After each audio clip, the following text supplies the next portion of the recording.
नमस्कार, इंदू की आवाज़ चैनल में आपका स्वागत है। हमारी आज की कहानी है अकेलापन।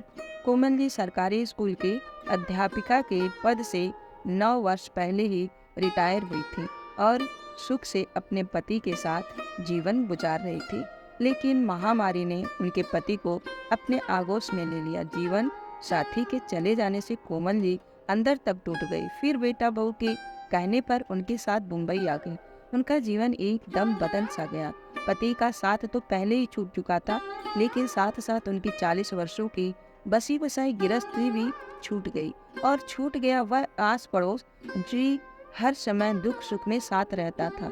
महानगर के पार्क के बेंच पर चुपचाप उदास भाव से बैठी कोमल जी विचारों में खोज सी गई थी। सुबह का समय था, कुछ लोग सैर करने आए थे तो कुछ योगा कर रहे थे, तो कहीं कुछ बुजुर्ग बैठे हुए अपना जमाना याद कर रहे थे। लेकिन कोमल जी अपनी ही दुनिया में विचार रही थी। तभी अचानक एक आवाज ने उनकी तंद्रा भंग की। मुस्कुराते रहिए, जिंदगी बहुत खूबसूरत है। कोमल जी ने देखा कि लगभग 65 से 70 वर्ष के एक बुजुर्ग आदमी पास वाली बेंच पर बैठते हुए उनकी ओर देखकर मुस्कुरा रहे थे। ना चाहते हुए भी कोमल जी बदले में मुस्कुराने लगी। इस अनजान शहर में पहली बार किसी ने उनसे बात की थी।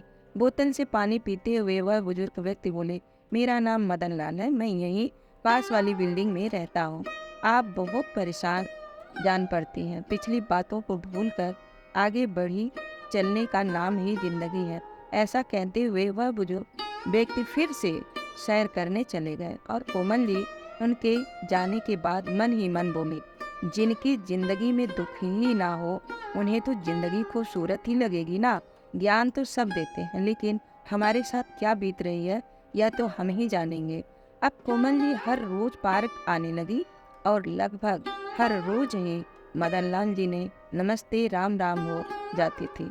और एक दिन मदन लाल जी ने पूछा कि क्या आप बाहर से आई हैं? तो कोमल जी बोली, दरअसल पहले मैं कानपुर में रहती थी। बेटा बहू नौकरी करते हैं। न केवल महामारी के कारण मेरे पोते की स्कूल बंद है, इसीलिए उनकी देखभाल के लिए बेटा बहू मुझे यहाँ ले आए। पति के देहांत के बाद मैं कानपुर में बिल्कुल अकेली हो गई थी। मेरी बेटी का ससुराल भी यहाँ मुंबई में है।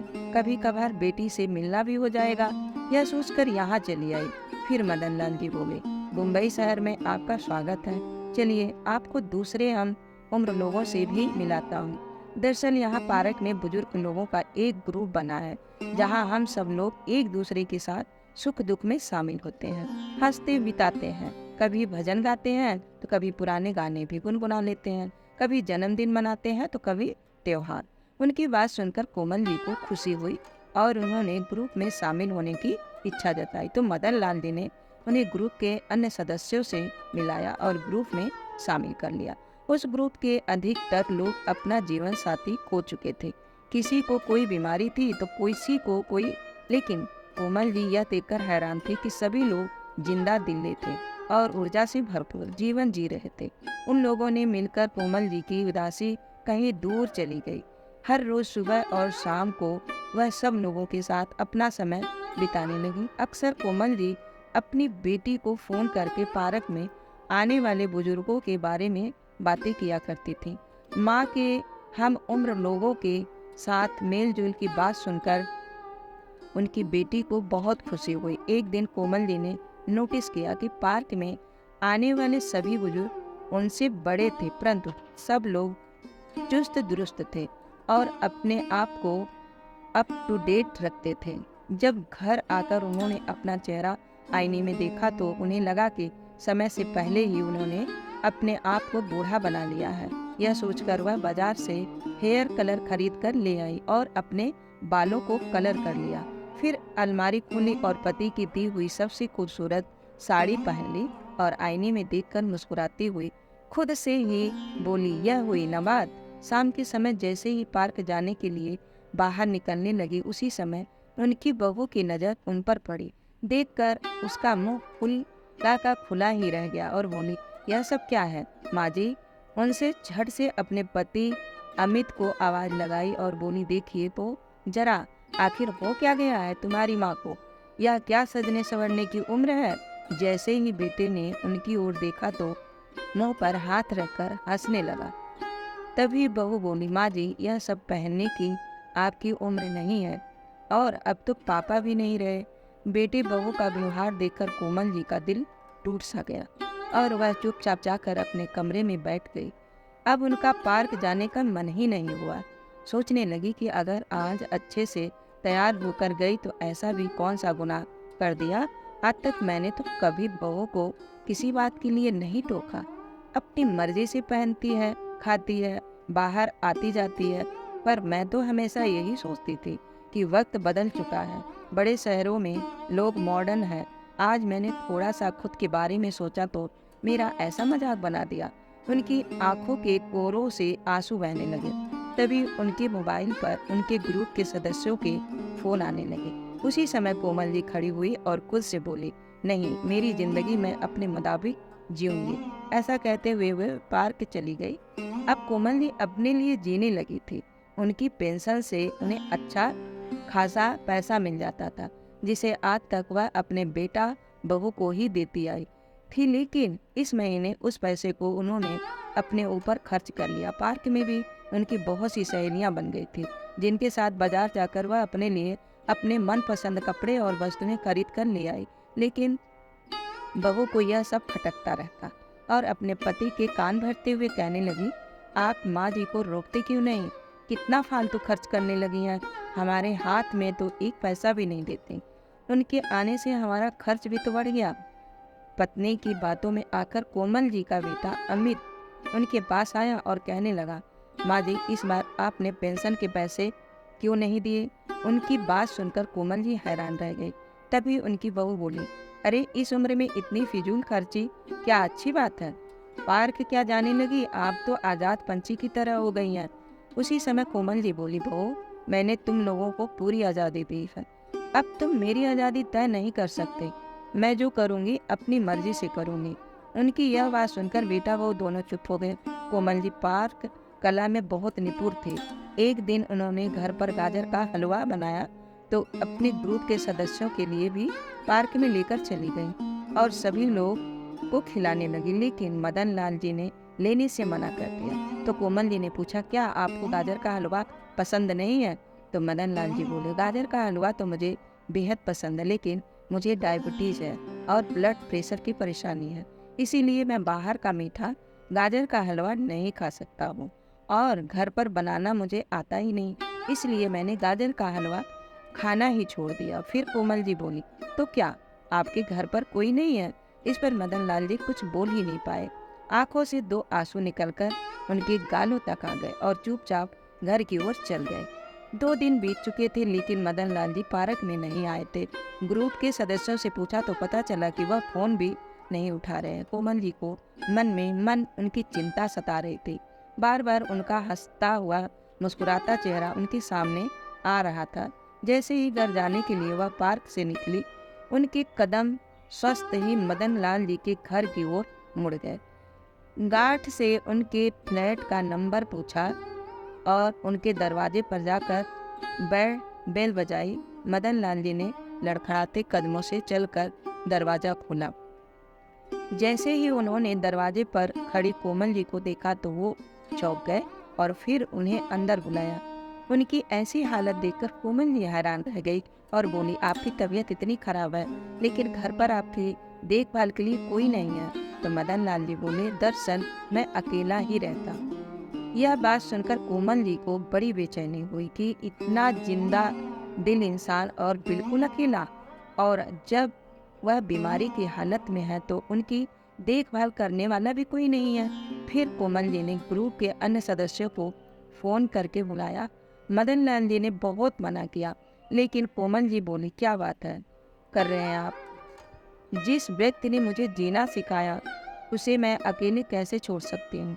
थोड़ी ही देर में उनकी मदद से कोमल जी मदन लाल जी को डॉक्टर के पास ले गई। दवाइयाँ देते हुए डॉक्टर ने अच्छी खुराक और समय पर दवाइयाँ लेने की हिदायत दी, लेकिन उनके खाने पीने की समस्या भी थी। कोमल जी सहित ग्रुप की 2 अन्य महिला सदस्यों ने उनके घर पर तीनों वक्त का खाना बनाकर भेजने की जिम्मेदारी ली। समय समय पर कोमल जी उन्हें दवाइयाँ देने की भी हिदायत देती रहती थी। कुछ ही दिनों में मदन लाल जी बिल्कुल ठीक हो गए और वापस पार्क में आने लगे। एक दिन कोमल जी उनसे पूछ ही बैठी कि क्या आपका इस दुनिया में कोई नहीं है? आज कोमल जी की बात को मदन लाल जी टाल नहीं पाए और अपने अतीत के पन्ने एक एक करके पलटने लगे और मुस्कुराते हुए बोले, वह भी क्या दिन थे जब मैं अपनी पत्नी को ब्याह कर लाया था। कितने हसीन सपने सजाए थे हम लोगों ने। पता है कोमल जी, शादी के 10 साल तक हमारा कोई बच्चा नहीं हुआ था।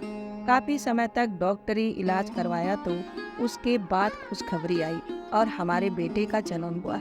अपने छोटे से परिवार में हम लोग बहुत खुश थे, लेकिन वो खुशियाँ शायद भगवान को मंजूर नहीं थी। अभी बेटा 5 साल का ही हुआ था कि एक दिन पता चला कि मेरी पत्नी को कैंसर है और जब पता चला तब तक बहुत देर हो चुकी थी। मेरी जीवन संगिनी इस दुनिया को छोड़कर विदा हो गई, हमेशा हमेशा के लिए। बोलते बोलते मदन लाल जी का गला रूंध लगा। रिश्तेदारों ने दूसरी शादी कराने की सलाह दी, लेकिन मैं अपने इकलौते बेटे के सौतेली माँ के हवाले नहीं करना चाहता था। माँ और बाप दोनों का प्यार मैंने अकेले ही उसे दिया, लेकिन किसी चीज़ की कमी नहीं आने दी। लेकिन देखिए बेटे ने क्या किया, 1 महीने के लिए अमेरिका घूमने जा रहे हैं, यह कहकर बेटा बहू निकले और बाद में पता चला कि जिस मकान में हम लोग रहते हैं, बेटे ने वह मकान अमेरिका जाने से पहले ही बेच दिया और खरीदारों को बोलकर गया था कि 2 महीने बाद मकान खाली करवा लेना। उसके बाद बेटा फिर कभी नहीं आया। फिर भरी आंखों से मदन लाल जी बोले, अगर मेरे पास मेरे रिटायरमेंट का पैसा एफडी में ना रखा होता तो मैं सड़क पर आ जाता। उसी पैसे से मैंने यह 2 कमरों का मकान खरीदा और यहाँ रहने लगा। कहते कहते मदन लाल जी की आंखों से आंसू का झरना बह निकला। कोमल जी ने उन्हें हौसला दिया और कहा, अरे आप ही तो मुझे कहते हैं कि हर पल मुस्कुराते रहना चाहिए, और आप ही यह बात भूल गए। उन दोनों को एक दूसरे में एक ऐसा दोस्त दिखाई देता था जिसके साथ वो अपना दुख सुख बांट सके। कुछ दिन गुजरने के बाद जब एक दिन कोमल जी पार्क गई तो देखकर हैरान रह गई कि ग्रुप के सभी लोग ने एक बड़ा सा केक मंगवाया था। जैसे ही वह वहां तक पहुंची तो सब लोग जोर से चिल्लाए, जन्मदिन मुबारक हो कोमल जी। कोमल जी को खुद भी याद नहीं था कि आज उनका जन्मदिन है। सभी लोग को इतना प्यार देखकर उनकी आंखों से खुशी के आंसू छलक आए कि केक काटकर सभी ने मोबाइल में तस्वीर ली। सब लोगों ने मिलकर एक बहुत ही खूबसूरत सी साड़ी कोमल जी को तोहफे में दी। फिर कोमल जी ने पूछा, लेकिन आप सबको कैसे पता चला कि आज मेरा जन्मदिन है? तो मदन लाल जी बोले, अरे सोशल मीडिया से सब पता चल जाता है। जन्मदिन मनाकर कोमल जी अपना तोहफा लेकर घर पहुंची तो उसे डाइनिंग टेबल पर रख दिया। जैसे ही बहू की नज़र उस साड़ी पर पड़ी तो बोली, अरे इतनी खूबसूरत साड़ी तुम मेरे लिए लाए हो? Amit, thank you so much. तभी अमित चौंक पड़ा, बोला, नहीं मैं तो नहीं लेकर आया। तभी कोमल जी फ्रेश होकर आई और बोली, यह साड़ी मेरी है बहू। फिर बहू बोली, साड़ी तो बहुत खूबसूरत है माँ जी, लेकिन आप इसका क्या करेंगे? यह साड़ी तो मैं ले लेती हूँ। ऐसा कहते हुए जैसे ही साड़ी उठाने के लिए उसने हाथ आगे बढ़ाया तो कोमल जी ने वह साड़ी उठाते हुए कहा, नहीं बहू, यह साड़ी मेरे लिए बहुत अनमोल है। बहू अपनी सास का मुंह देखते रह गई। फिर कोमल जी ने कहा, दरअसल आज मेरा जन्मदिन था ना, इसलिए पार्क में ग्रुप के सभी लोगों ने मुझे यह तोहफा दिया था। यह बात सुनकर बेटा बहू दोनों हैरानी से बोले, आपका जन्मदिन था आज? ऐसा कहते हुए उन दोनों का सिर शर्म से झुक गया। फिर उनका बेटा बोला, माँ आप अपना जन्मदिन मनाती नहीं हो ना, इसलिए हमें याद नहीं रहा। उसी समय कोमल जी पुराने समय की यादों में खो गई, जब अपने बच्चों के जन्मदिन के अवसर पर वह पूरा दिन रसोई में खड़े होकर उनकी पसंद के पकवान बनाती और शाम को उनके दोस्तों को बुलाकर पार्टी देती। लेकिन फिर सोचने लगी कि समय समय की बात है, जब बेटा बहू अपनी जिंदगी में मस्त है तो बड़ों को भी अपने लिए जीना चाहिए। लेकिन बहू को अपने सास में यह परिवर्तन रास नहीं आ रहा था। एक दिन जब कोमल जी पार्क गई तो अपना मोबाइल साथ लेकर जाना भूल गई। उस दिन बहू और बेटा घर पर जल्दी आ गए और बहू की नज़र सासू माँ के मोबाइल पर गई तो उठकर चेक करने लगी, लेकिन जब देखा कि सासू माँ संगीता पर उंगली उठाने लगे तो कोमल जी सस्त रह गई। फिर दुख खुद को संभालते हुए बोली, क्यों बहू, 2 दिन पहले ही अपने ऑफिस के दोस्तों के लिए तुमने घर पर पार्टी रखी थी जिसमें तुम्हारे ऑफिस के सभी दोस्त आए थे, जिसमें पुरुष भी थे और महिलाएं भी थी, लेकिन मैंने तो तुम्हारे चरित्र पर उंगली नहीं उठाई। फिर तुम मेरे बारे में ऐसा कैसे बोल सकती हो? कोमल जी के मुंह से 2 टोक जवाब सुनकर उनकी बहू के पास शब्द ही नहीं बचे और पैर पटकती हुई अपने कमरे में चली गई। अगले दिन बेटा बहू के ऑफिस जाने के बाद जैसे ही कोमल जी पोते के लिए खाना बनाने के लिए रसोई घर में गई तो फर्श पर पानी गिरा होने के कारण उनका पैर फिसल गया और थम से जमीन पर गिर गई। उनकी बाजू में गंभीर चोट आई और कमर में भी बहुत ज़्यादा दर्द हो रहा था। उनके पोते ने तुरंत फ़ोन लगाकर अपने पापा को सारा हाल बताया और उन्हें जल्दी आने का कहा। डॉक्टर से चेक करवाया तो पता चला कि उनकी बाजू की हड्डी में फ्रैक्चर हुआ है। डॉक्टर ने बाजू पर प्लास्टर चढ़ाकर और दवाइयाँ देकर शाम तक उन्हें घर भेज दिया, लेकिन अब उनका पार्क जाना छूट गया। मदन लाल जी उन्हें फ़ोन करते या मैसेज करते तो वह किसी बात का जवाब नहीं देती, चुपचाप लेटे हुए आंसू बहाती रहती।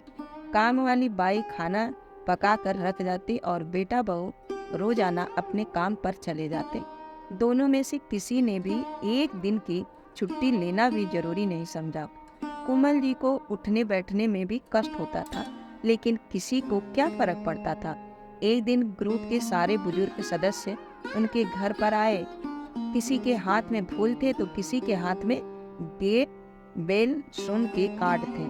कोई समोसे लेकर आया था तो कोई जलेबियाँ। उन्हें देखकर बिस्तर पर पड़ी कोमल जी को ऐसा लगा कि जैसे उन्हें कोई अपना मिल गया हो। उनके चेहरे पर मुस्कुराहट बिखर गई। हंसी मजाक करते हुए सबने स्वादिष्ट व्यंजनों का आनंद उठाया और हंसते बिताए 1 घंटा बीत गया। अब कोमल जी को चिंता होने लगी क्योंकि उनके बेटे और बहू के आने का वक्त हो रहा था। अंदर ही अंदर उन्हें डर लग रहा था कि बहू क्या बोलेगी। उसी समय दरवाजे की घंटी बजी और बेटा और बहू अंदर आ गए और अंदर का दृश्य देखकर हैरान रह गए। सब लोगों के जाने के बाद उनकी बहू बोली, यह मेरा घर है, धर्मशाला नहीं, जिसे देखो मुंह उठाए चला आता है। और मान जी, आप हमारे सामने तो बड़ा दर्द का नाटक करती हैं और हमारी पीठ पीछे अपने दोस्तों को बुलाकर जाकर घर में पार्टी करती हैं। अरे कुछ तो शर्म कीजिए, आपकी इन हरकतों को हमारे बच्चों पर क्या असर पड़ेगा। बहू की यह बात सुनकर कोमल जी चुपचाप लेटी रहीं। आज उन्हें अपने पति की याद सता रही थी। सोचने लगी कि उनके रहते मजाल है कोई भी मुझ पर उंगली उठा सके, और आज अपमान के कड़वे घूंट पीने पर मजबूर हो गई हूँ। दिन बीतने लगे और करीब 1.5 महीना बाद मन जी का प्लास्टर उतर दिया गया। अब वह फिर से पार्क जाने लगी तो धीरे धीरे उनकी मुस्कुराहट वापस आने लगी, लेकिन बहू के ताने थे जो बंद होने का नाम ही नहीं ले रहे थे और बेटा सब कुछ सुनकर भी अनसुना कर देता था। घर के माहौल से परेशान होकर एक दिन कोमल जी ने ठान ही लिया, बस अब और नहीं, जीवन की सांस तो हो चुकी है और न जाने कब इस जीवन का अंत हो जाए, तो इससे पहले मैं स्वयं के लिए जीना चाहती हूँ। जो मुझे अच्छा लगेगा मैं वह करना चाहती हूँ। बेटे बहू का मुंह छोड़ते हुए एक दिन उन्होंने फैसला कर ही लिया और सामने की बिल्डिंग में 2 कमरों का फ्लैट किराए पर ले लिया। बेटे ने रोकना चाहा तो कोमल जी ने स्पष्ट कह दिया कि अब मैं किसी का बोझ नहीं बनना चाहती। तभी उनकी बहू बोली, हाँ हाँ, पंख जो लगाए हैं अब आपके, आप तो आप आज़ाद घूमें। बदले में कोमल जी गुस्सा करने की बजाय मुस्कुराते हुए बोली, बिल्कुल, अब मैं अपने अधूरे सपने पूरे करूँगी। उन्होंने अपना सामान पैक किया और अपने फ्लैट में शिफ्ट हो गई। उनकी इतनी पेंशन तो आती ही थी कि काम वाली बाई लगा सके और अपना खर्च आसानी से निकाल पाए। अब कोमल जी अपनी जिंदगी सुकून से जी रही थी। उनका बेटा और पोता कभी कभार उनसे मिलने आ जाते थे, लेकिन बहू से इतना भी कष्ट ना किया गया। अक्सर मदन लाल जी शाम की चाय उनके घर पर पीते थे। अक्सर पार्क के अन्य बुजुर्ग व्यक्ति भी उनके घर आते जाते रहते थे। अब कोमल जी स्वयं को आज़ाद महसूस करती थी। अपने अलग रहने की बात कोमल जी ने अपनी बेटी को भी बता दी थी। इस बात से उसे थोड़ा दुख तो पहुंचा, लेकिन एक सुकून भी था कि अब उसकी माँ अपनी मर्जी से जी पाएगी। एक दिन कोमल जी हैरत में पड़ गई जब उन्होंने अपने घर के दरवाजे पर बेटी के साथ बहू को आया देखा। इससे पहले वह कुछ पूछती तभी उनकी बहू तेजी से अंदर आई और बोली, माँ जी, कुछ शर्म हया बची है या नहीं? पता है सोसाइटी वाले आपके बारे में क्या क्या बातें कर रहे हैं। आखिर आपकी और मदन लाल जी के बीच में चल क्या रहा है? तभी कोमल जी बोली, बेटा, मुझे दुनिया वालों की बातों से कोई फर्क नहीं पड़ता। मुझे केवल इतना पता है कि सारी उम्र जिम्मेदारियां निभाते निभाते मैंने अपने बारे में सोचा ही नहीं, छोड़ दिया था बाकी की बची जिंदगी। मैं हंसी खुशी से गुजारना चाहती हूँ और मुझे नहीं लगता कि इसमें किसी को परेशानी होनी चाहिए। और रही बात मदन लाल जी की, तो उन्होंने तो मुझे जीना सिखा दिया है, वरना मैं तो पूरी तरह टूट चुकी थी। तभी उनका बेटा बोला, लेकिन माँ, आप इन लोगों को जानती नहीं हैं। ऐसे लोगों का अपनापन दिखाकर दूसरों को लूट ले जाते हैं। बेटा, मैंने अपने यह बाल धूप में सफ़ेद नहीं किए, और वैसे भी जिसे अपनों ने ही लूटा हो उसे दूसरों को क्या लूटेंगे? तुमने मेरे पास छोड़ा ही क्या जो कोई लूट सकेगा? उसी समय मदन लाल जी, जो दरवाजे के बाहर खड़े हुए सारी बातें सुन रहे थे, घर के अंदर आ गए और उन्हें देखते ही कोमल जी के बेटा बहू का मुंह खुला का खुला रह गया।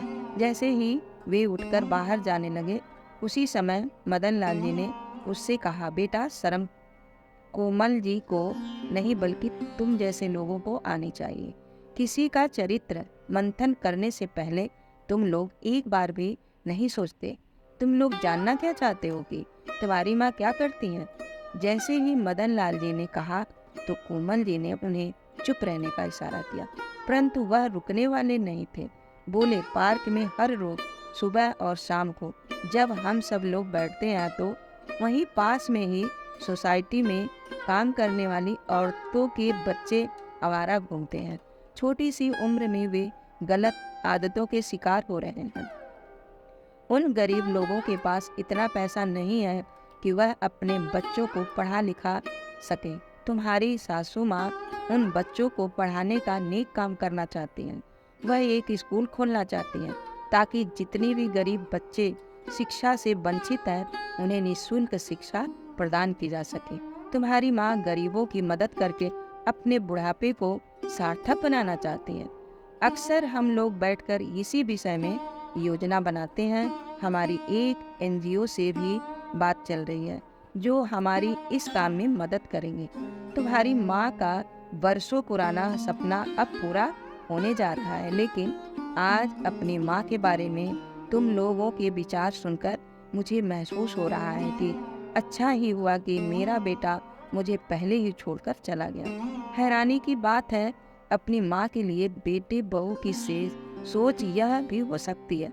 क्या तुम अपने ऑफिस में किसी के साथ हंसते बोलते नहीं हो? जब तुम्हारी माँ ने तुम पर कोई अंकुश नहीं लगाया तो तुम कैसे कोमल जी के बेटे बहू के पास इन बातों का कोई जवाब नहीं था। वह चुपचाप चले गए। आज मदन लाल जी ने गुस्से में थे तो कोमल जी बोली, चलिए छोड़िए इन बातों को, मैं चाय बनाती हूँ, चाय पीजिए और अपना गुस्सा ठंडा कीजिए। उनकी यह बात सुनकर मदन लाल जी मुस्कुरा दिए और बोले, हमारी मेहनत रंग लाई। एनजीओ की तरफ से हमें स्कूल शुरू करने के लिए पास में ही एक बिल्डिंग मिल गई है कोमल जी। यह बात सुनकर बहुत खुश हुई। जल्दी से बिल्डिंग को स्कूल का रूप दे दिया गया। सभी पढ़े लिखे बुजुर्ग बच्चों को पढ़ाने का काम करने लगे। सब लोगों ने दिल खोलकर मदद की। शुरू में स्कूल में केवल 20 बच्चे आए, लेकिन धीरे धीरे उनकी संख्या बढ़ती गई। देखते ही देखते उनका यह स्कूल चर्चा का विषय बन गया। कोमल जी और उनके साथ का काम करने वाले अन्य बुजुर्गों को भी जीने का एक मकसद मिल गया था। एक दिन कोमल जी की बेटी उनके पास कुछ दिनों के लिए आई और जब वह भाई भाभी से मिलने गई तो उन्होंने उसे मदन लाल जी के विषय में बताया। यह भी कहा कि उसे अपनी माँ को समझना चाहिए, लेकिन उनकी बेटी को अपनी माँ पे कोई बुराई नजर नहीं आ रही थी, बल्कि उसने देखा कि उसकी माँ के चेहरे पर फिर से मुस्कुराहट आ गई है। अपनी वृद्धावस्था भी वह बड़ी खुशी से जी रही है और मदन लाल जी उनका पूरा सहयोग दे रहे हैं। उन दोनों की दोस्ती स्वार्थ से परे है और दुनिया की समझ से भी अकेले बैठे हुए। यह सब बात सोचते सोचते कोमल जी की बेटी की नज़र पास रखे अखबार पर गई, तो इसमें छपी एक खबर ने उसका ध्यान अपनी ओर खींचा। जब बुढ़ापे में बच्चे ही साथ छोड़ दें तो अकेली माँ या अकेला पिता कहाँ जाए। वृद्धावस्था में अकेलेपन को मात देने के लिए 65 वर्ष के एक बुजुर्ग ने 63 वर्ष की महिला के साथ विवाह किया। अपनी गृहस्थी फिर से बसाकर वो दोनों बहुत खुश हैं। इस खबर को पढ़कर कोमल जी की बेटी के मन में एक विचार आया। जब मदन लाल जी कोमल जी के घर आए तो उसने अपनी माँ और मदन लाल जी के सामने दोनों की शादी का प्रस्ताव रखा और कहा कि आप दोनों के इस रिश्ते को यह दुनिया नहीं समझ पाई तो क्यों ना आपके इस रिश्ते को एक नाम दे दिया जाए। क्या आप दोनों एक दूसरे का जीवन साथी बनना पसंद करेंगे? तभी कोमल जी बोली, यह क्या बोल रही है? तो इस उम्र में क्यों हम पर दाग लगाना चाहती है? यह दुनिया क्या कहेगी? लेकिन उसकी बात सुनकर मदन लाल जी थोड़ी देर चुप बैठे रहे। दिमाग में बहुत कुछ चल रहा था। कोमल जी के गुस्से को देखकर उन्होंने कुछ ना कहना ही मुनासिब नहीं समझा और अपने घर लौट गए। फिर कोमल जी की बेटी ने उन्हें समझाया, माँ, अगर जीवन की राह में कोई अच्छा साथी मिल जाता है तो साथ चलने में कोई नुकसान नहीं है। कोमल जी सोचते सोचते अपने पति की तस्वीर के सामने बैठ गई। उनका मन बेचैन हो रहा था। सोचने लगी कि मैं अपने पति को धोखा तो नहीं दे सकती, लेकिन फिर अगले ही पल विचार आया कि मेरे पति भी तो यही चाहते थे कि मेरे ओठों पर हमेशा मुस्कुराहट हो। मेरी आंखों में आंसू देखकर तो उन्हें भी चैन नहीं मिलता होगा। और फिर अगर दोस्ती को एक रिश्ते का नाम दे दिया जाए तो दुनिया का मुंह बंद हो जाएगा। मदन लाल जी को भी इस रिश्ते में कोई हर्ज नहीं था। चिंता थी कि केवल इस बात की कि उन दोनों पर कोई उंगली ना उठाए। लेकिन बहू तक यह बात पहुंची तो वे दोनों भड़क उठे। वे दोनों इस रिश्ते के सख्त खिलाफ थे। सोसाइटी में हर कोई उनके बारे में बातें कर रहा था। कोई उनकी हिम्मत की तारीफ कर रहा था तो कोई कानाफूसी कर रहा था। 2 दिन बीते तो अचानक मीडिया वाले कोमल जी के स्कूल के बाहर पहुंच गए और उनसे इस रिश्ते के बारे में सवाल करने लगे। लेकिन कोमल जी हैरान थी कि उन तक यह खबर कैसे पहुंची। और उधर कोमल जी की बहू पीछे खड़ी हुई मुस्कुरा रही थी और सोच रही थी कि बड़ी आई हिम्मत दिखाने वाली अब पूरी दुनिया को जवाब देगी तो पता चलेगा। चारों तरफ जैसे हंगामा सा हो गया, लेकिन कोमल जी ने सोच लिया था कि आज वह चुप नहीं रहेगी। जब मीडिया वाले ने पूछा कि क्या यह सच है कि इस उम्र में आप मदन लाल जी के शादी करने जा रही हैं? आपने स्कूल के बच्चों को क्या आप यही शिक्षा देने वाली हैं? कोमल जी ने खुद को मजबूत बनाते हुए एक गहरी सांस ली और बोली, यह बिल्कुल सच है कि हम दोनों शादी करने जा रहे हैं, पर इसके लिए मजबूर करने वाला कौन है? यह समाज हमारा शादी करने का मकसद केवल अपना अकेलापन बांटना है, वह अकेलापन जो आज की पीढ़ी ने हमें दिया है। अरे हम लोग तो वृक्ष के साथ हुए पत्ते हैं जो कब झड़ जाए नहीं मालूम, लेकिन जब तक वृक्ष से जुड़े हैं तब तक खाद और पानी की दरकार तो हमें भी है। किसी से हंसना बोलना हमें भी अच्छा लगता है। अगर हम एक दूसरे का सुख दुख बांट लेते हैं तो हंस बोल लेते हैं तो यह भी समाज को रास नहीं आता।